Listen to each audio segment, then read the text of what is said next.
Shalom anak-anak, selamat pagi, selamat hari Minggu. Semoga selalu sehat dan bersemangat untuk mengikuti sekolah minggu. Hari ini kita akan masuk dalam pelajaran 1, mengenal kebenaran melalui otoritas Injil Kristus. Anak-anak terlebih dahulu sudah berdoa dan sudah membaca Galatia 1 ayat 6 sampai 10. Saya heran tentang saudara-saudara.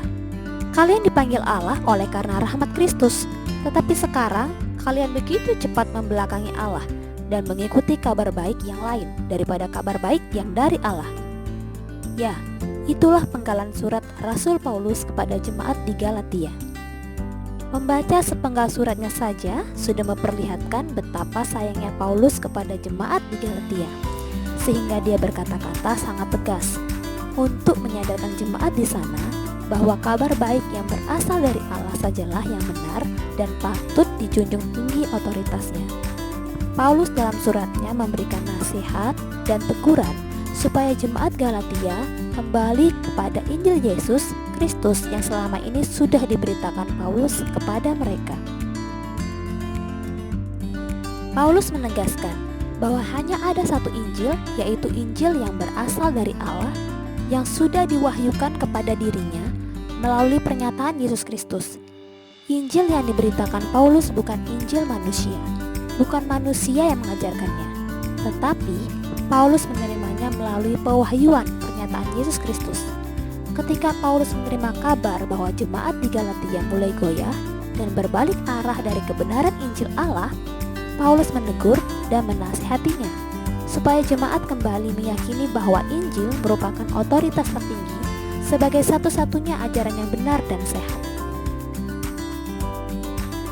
Tidak hanya di Galatia saja, namun di seluruh dunia, tidak zaman dahulu saja, namun sekarang ini banyak orang-orang yang berusaha untuk memutarbalikkan kebenaran Injil Yesus. Ini adalah tantangan iman kita dalam menaati amanat agung Tuhan Yesus. Banyak beredar ajaran yang bertentangan dengan Injil Yesus Kristus. Bagaimana kita bisa membedakannya? Berikut adalah karakter ajaran yang bertentangan dengan Injil. Yang pertama, ajarannya cenderung menghadirkan wahyu baru. Ini dianggap sebagai kebenaran baru yang ditambahkan atau disandingkan dengan Alkitab.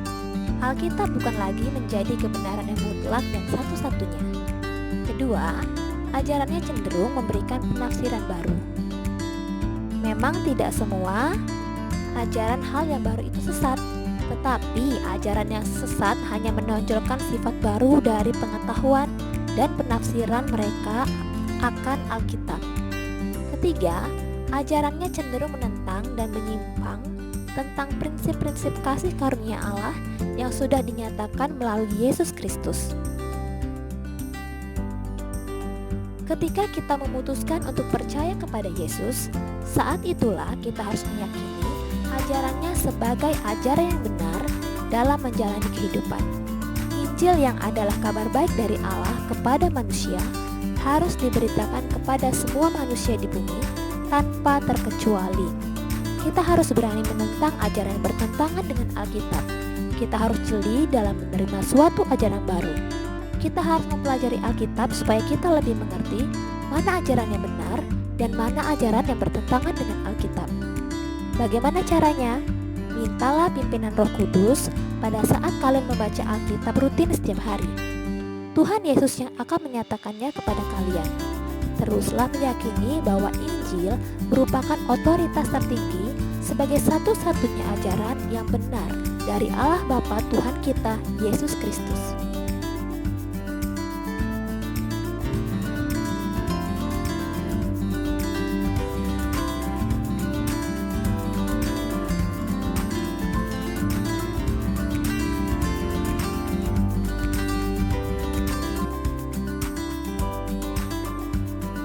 Jangan lupa untuk membaca Alkitab setiap hari mulai hari Senin sampai hari Sabtu. Anak-anak bisa screenshot layar ini untuk melihat bacaan hariannya. Selamat hari Minggu, Tuhan memberkati. Jangan lupa juga untuk menghafalkan ayat hafalannya dan mengerjakan Dadah.